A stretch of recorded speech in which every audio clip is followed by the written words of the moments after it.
stack, push stack, then farm the stack around that hard camp on the bottom lane.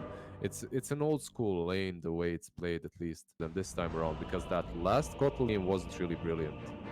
Exactly, like why is he golden and red? Oh, snaking. Why is he under the tower? Mistakes may have been made.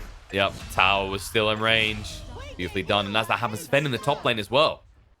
Made a difference on the mid lane, but not a huge one. Bottom lane, however. And top as well, aggression on both sides. Lift to interrupt the skewer back, and it goes on cooldown. An easy kill. Meanwhile, on the top lane, Envy will be forced back with the Io. A little bit of trading goes on there, but no kills happening top. Envy went for 1 Gloves of Haste right now. He's the first item that he does like it.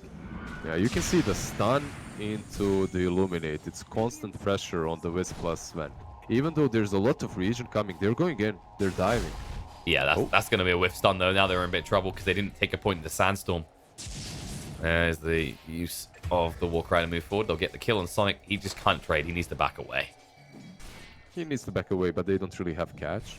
Maybe he can even turn on... He's not too careful. Skewer broken. RP wasted. But look at top. They split up a little. Moon Meander can just tether out. They went for the wrong target. They'll follow up. Decent damage, but he is getting rid of the Swarm. It's too late. He will at least get Envy out. And they will snipe the Courier of Envy. That was the belt. Actually, this combo, Wisp plus Lardar, is insanely strong in the lane. Right now, when you're playing Wisp, you're not leveling spirits, right? You're going for the overcharge. And when you overcharge that Slardar, he gets his stacks so easily and so fast. Yeah, and Envy doesn't need it. You know, he's got all of his gloves, so he can hit fast enough. Poor Shu on the bottom lane. He's gonna feel that. He tried to shoo them away, and he got polished up. Magnus? That's pretty deep. He says, no, Envy, my farm. They're trying to force surrounding him. Yeah, he has a TP. Yeah. And he should be get out. Envy doesn't have any stick charges, but as that happens, Rubik, let's go down the top lane as Flow goes in. That wasn't an epicenter play either. That was just a dive. Game for Flow, and they might just go again. They're thinking about it. They got more heroes here this time. Meanwhile, in top, in the land of Aoi, it's deny time. He says, I've had my fun. I've almost got Blink. It's time to get active. Aoi is just out pushing this top lane all the time until it's time to deny it. And now with the he can go. No easy escape. Pull the Magnus Eva. Stunned up. They still are holding the lift. Won't even get a chance for the RP. He wanted to RP again. Like, what the? This seems like a screw-it situation. I don't see the play there with an RP. Exactly. Why would you RP if you're gonna die anyway? That's the question. He did that once before as well. Mid lane? No, they'll throw down the Will-O-Wisp, but that's just a runaway. It's getting a bit worrying now. Sure, you have 4 heroes that have some farm, but you're not doing anything with it. Exactly. It doesn't feel like they're making any plays. Sven, meanwhile, is farming completely in these safe places. He used his God Strength multiple times already to clean up some stacks. And because of that, he has Crystallis together with Mask of Madness. Feeling good, and he gets a Vambrace. Of course he does. Epicenter, this is do or die. You have to get this kill, but they stack Crown Razor.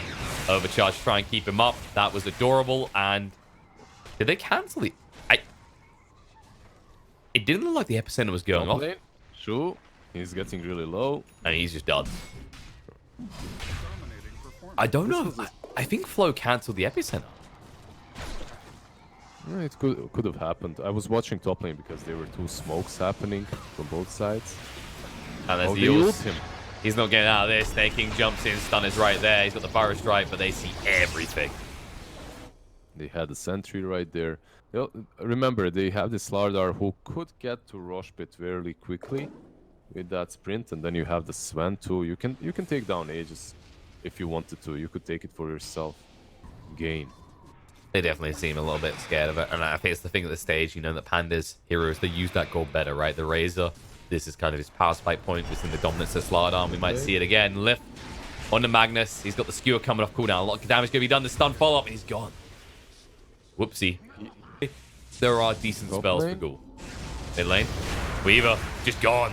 And in the top lane, as you mentioned, another pick off the reload coming in. His Snaking will hold Romjek in place. Gone. RP, we dare ya.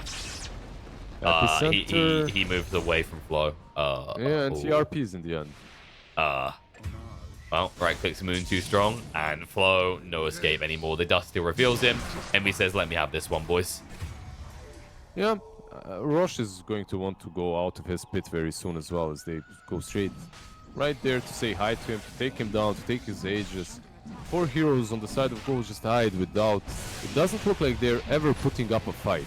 They're a team, but they're frustrating me because they aren't making team plays. They're playing like pub, like it's a pub, right? You have 2 guys on the top lane, 2 on the bottom. Everyone is out pushing their own lane. You have the Scuttle, that's great. He's illuminating. Magnus, before he dies, he always uses RP or tries to use it at least. So right now you're 80 seconds without that RP. Even, I mean, It's baffling every time these RPs. And that's right. Give it a few minutes, and Pandas will have the keys to Ghoul's base. They need to try and find some pick off and punish them when they're split. But how do you do that against an IO lineup? How do you do it versus any lineup at this point? You're 13k behind. You're wasting your ultimates. And you're losing more heroes. Lane.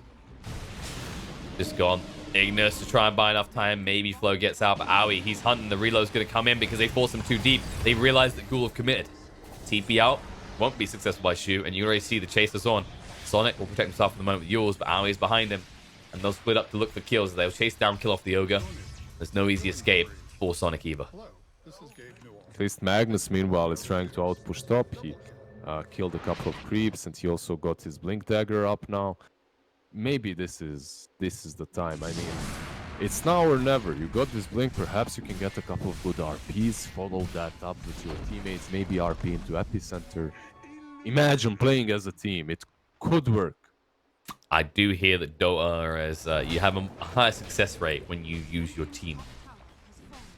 And by use them, I don't mean force-staff them as tributes. I mean, you know, sync up with them.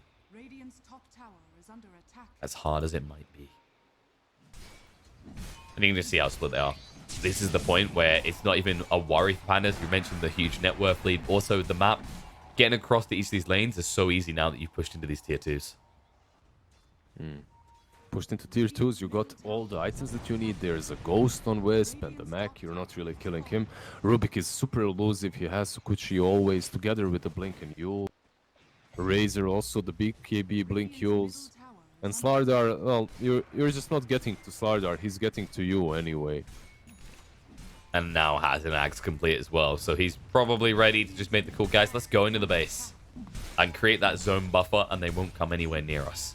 They have decent defense on the high ground. You have Kotal, you have the possibility of a good RP, and the Sand King. So maybe pushing high ground isn't really easy still for fighting Pandas. But they'll probably wait anyway, right? Because the Sven, he almost has the Ags, just 200 gold off. It feels like any moment Pandas could think about going. They've got so much gold. It's like there's a new item in 30 seconds, guys. We should wait. Yeah, let's just wait a little bit for this. Guys, an Axe. Oh, guys, I'm getting an Axe as well. Oh, guys, now I actually have an Axe and getting really close to BKB. Let's wait for that.